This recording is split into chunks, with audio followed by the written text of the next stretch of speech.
by the vision. And today's wisdom talk is answered prayer. Last week, Reverend Scott mentioned the idea of being pulled forth by a vision, by an ideal. He used the example of the signers of the Declaration of Independence. They signed a document attesting that all men are created equal.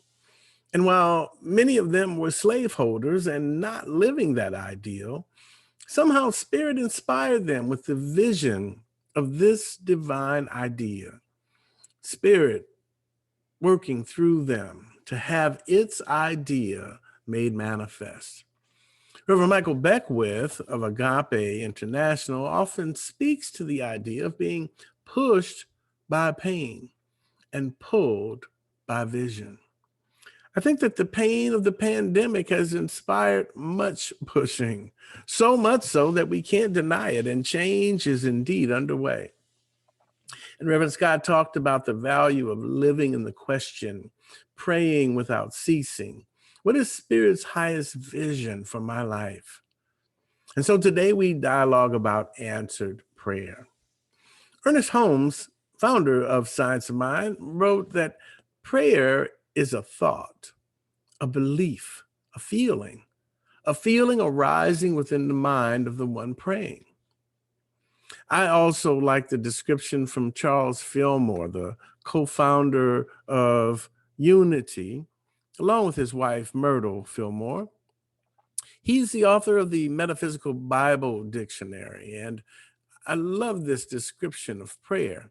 It says, in true prayer, which is communion between man and God, we take with us words of truth, a statement of truth, or an affirmation, and we turn our attention within to the very center of our being, where the Father dwells. We affirm these words of truth and meditate on them, and then we get very still and wait in the silence for God to make them real to us. I like that. Praying from that place within. So it reminds us that all prayer is in fact answered prayer, but where are we praying from? Are we praying from a place of supplication or please God, please God, or from a place of bargaining? Okay, God, I'll be good. Just take this away.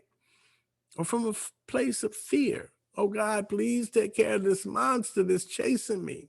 And of course, we know that fear really is an acronym for everything a reason, or face everything and recover, or face everything and rise.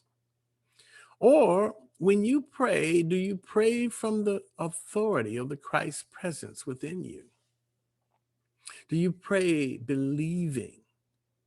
Yeshua of Nazareth gave us clear instructions in Mark 11:24 in the Christian scripture. It says, therefore I tell you, whatever you ask in prayer, believe that you have received it and it will be yours.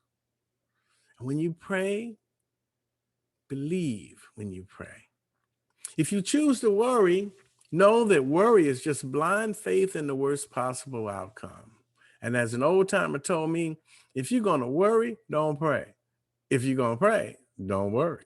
This is the perfect example of that scriptural reminder about the house divided within itself. For a kingdom divided within itself cannot stand. So we want to stand on the solid ground of what we know. Our ancestors passed down to us a spiritual truth that we practice today. We call it science of mind or religious science. We believe that there is one mind, that mind is God's mind, that mind is perfect mind. That mind is my mind right now. We believe that our thought is creative, that an idea becomes form, that when a thought and a feeling get together, they have a baby in physical world reality. And where did that idea come from? The idea that our thought can become word, can become flesh. Delhi University scholars published a paper in 2015 stating that their early determinations were off And the Rig Vedas, the Vedic scriptures, actually date back to 6,000 BC. Sanskrit scholars were brainstorming on the dates of the ancient texts. And this really amounts to the Vedas getting older by 4,500 years compared to what we thought. So let me take you back even deeper than that. We know that mitochondrial Eve, the mother of all human life, we know that she was born about 200,000 years ago in Southern Africa. And so, after more than 40 revisions of a draft created by anthropologists, this manuscript was submitted to Nature magazine in early 1985 and published in January 1987. The published conclusion of these collective anthropologists was that all current human mtDNA or mitochondrial DNA originated from a single population from Africa, single mitochondrial Eve. And then sometimes around 85,000 years ago, her descendants migrated out of Africa and they took with them spiritual truth. Now, even though science has not yet located that truth, it popped up in the Vedas. And I don't believe that it took 79,000 years for human spirituality to emerge. I know that there were mystics during that time. They just haven't recorded it yet. So we know that the civilization that originated in Africa and that spirituality is humankind's relationship with God. The tree comes from the seed. You can look at the tree and tell what seed was planted. So this idea that thought is creative is recorded in the earliest African civilizations, shows up in 6,000 BC in the Vedic Sanskrit scriptures, shows up in the kingdoms of Kush and the Kemetic empires. We also know that they got it from somewhere because Sanskrit, the first written language, before that, truth was transmitted only from one to another. And today we can consider the same to be true. For once you and I awaken to the ultimate reality of life, we can create a similar awakening in another human being. Remember that. You are the living demonstration of answered prayer, and you will create a similar demonstration in another human being. They will see in you the living demonstration of answered prayer, your abundance, your light, your forgiveness, your loving presence, the emergence of the Christ presence within you. And when we look at the life of Yeshua, the Christ, we can see him pushed by the pain and pulled by the vision of the Father within. He said that the Father within doeth the work. And we know that God contains both masculine and feminine energy, and that we only call God Father because of our domestication to patriarchal belief systems. We know that. We know that God is also divine mother, and that she never denies the cries of her children. And we know that the Father within hears us before we call. So being pulled by the vision of that divine within us is a call to reconsider what we may have believed before, to refine those beliefs, knowing that our belief is simply a thought that we continue to think. A belief is simply a thought that we continue to think. The proof's in the pudding. Does this thought serve me? Sometimes we discover truth only by contending against it. And finally, we are being called to recommit to living from Kingdom 3 consciousness. Now, just to recap, Kingdom 1 consciousness is the belief that I am a victim. Why is this always happening to me? Kingdom 2 of this evolutionary path is awakening to the truth that I am a manifester. I am what thou art what I am, that the Father and I are one. And sometimes it takes time to evolve from Kingdom 1 victim consciousness into the I am consciousness. But Kingdom 3 is awakening to the truth that it's happening for me, that this is Earth school, and my curriculum is up for examination. Take the test, and if I pass, this too shall pass. But if I fail, I will see this lesson again and again and again, wondering, why is this always happening to me? Kingdom 4 is the realization that I am one with life and that it is all happening as me. I am a divine being having a human experience, and there is nothing against me. God has sent me nothing but angels. Angels are the thoughts of God, and they can show up as personalities, circumstances, synchronicity, and miracles in your life. Angels can even be us walking the earth in human form, ideas in the mind of God, spreading the thoughts of God and good upon the earth. So, after hundreds of thousands of years of spiritual evolution, we are carrying the message of the first mystics, sprung forth from Mother Eve. And today, we are co creating a global movement called the Centers for Spiritual Living. Our declaration of truth states our intentional prayer, our word made flesh. We envision humanity awakening to its spiritual magnificence, discovering the creative power of thought, a world where each and every person discovers their own personal power and ability to create an individual life that works within a world that works for everyone. That's our collective vision of answered prayer. So, how do we arrive at the realization that our life is answered prayer? I believe it's through committing to spiritual practice. One such practice is visioning, which consciously opens us up to be receptive to the impress of universal spirit. Visioning is a practice of cultivating the field of divine consciousness and illuminating what wants to emerge into form in the world without our preconceived ideas or limitations of the mind. Visioning has a specific methodology which can be used individually or in a group.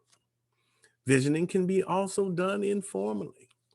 It simply involves living in the question and asking the Most High, what is your highest vision for my life? For 33 days in your morning spiritual practice, ask your higher self, your higher power, what do you want to express as me today? Write down the first thought that comes to you and focus on being that all day. And at the end of the day, journal about all the ways that God expressed itself as you throughout your day. And finally, remember the power of speaking your word. Here's an affirmation for you. I commit to Spirit's highest vision for my life. Once more, I commit to Spirit's highest vision for my life. So in closing, this week I was meditating on the nature of answered prayer. And it was downloaded to me that answered prayer is actually love made manifest. Not the kind of human love that we're most familiar with, romantic love. Oh, baby, I love you. Brotherly or sisterly love, or self love, or even that obsessive love that so many people think is real. But it's what we know as agape love, unconditional love, spiritual love, rooted in spiritual connection between the Divine Mother and her children. It helps us find meaning and purpose in our lives, for to know that we are loved is the essence of heaven on earth. Spiritual love also has many different forms, and it shows up in a multitude of ways. Sometimes it's meant to walk us through life, sometimes to remind us that we're in earth school and our lesson is up for review. So, my closing story today is a Christmas in July story.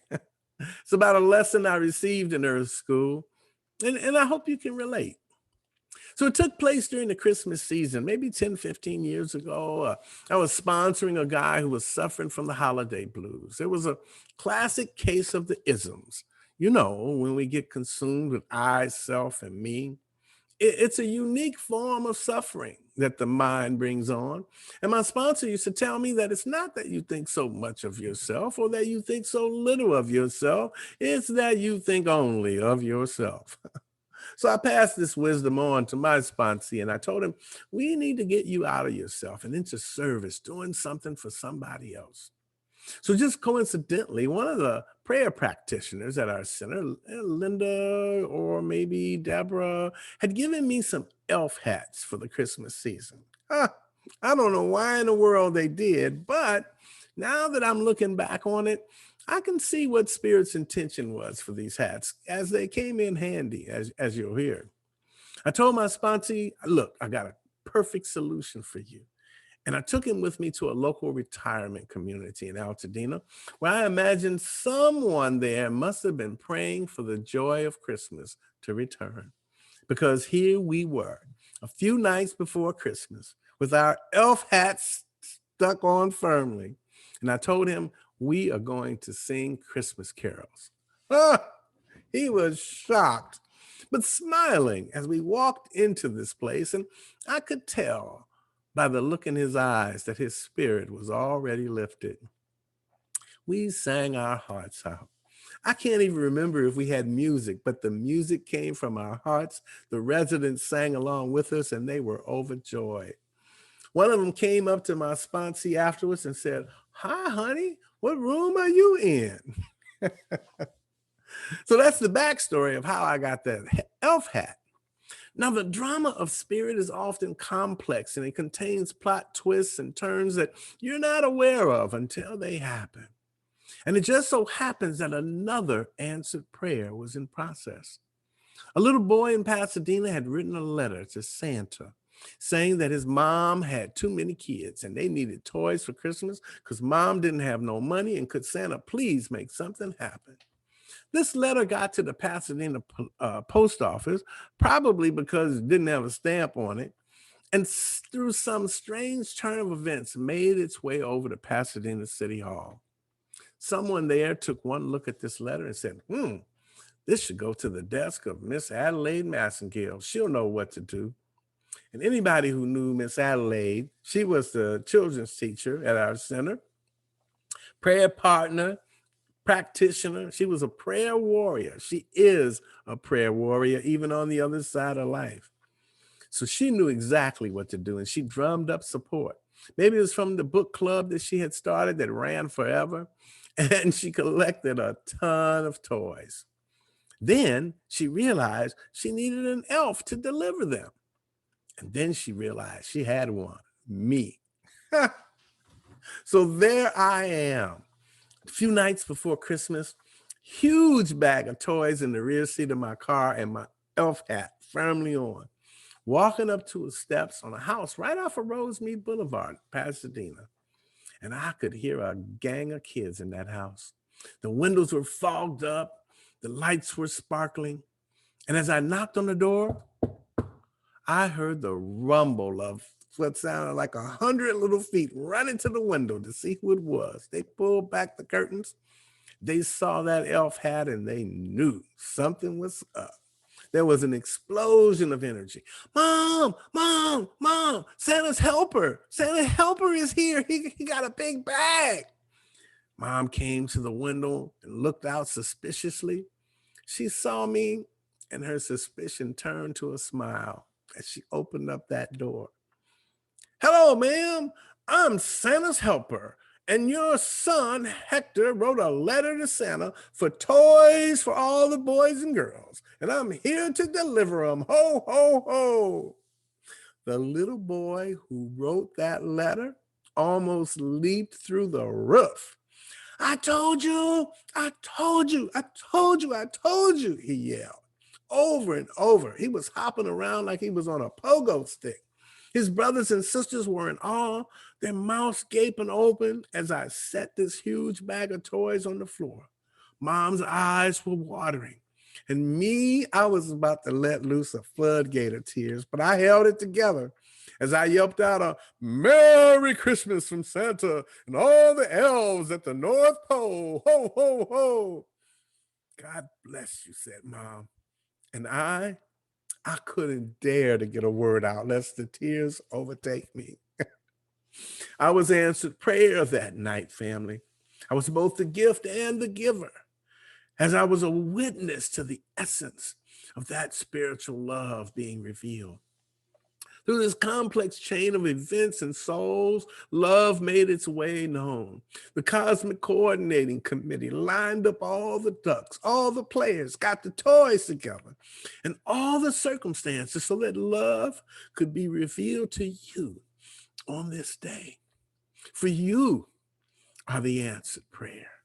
You are a vital part of this beloved community emerging in Mother Earth that we are co-creating together. It's a vortex of loving in which we participate in Earth School together, supporting each other and sharing our big bag of gifts, even in July.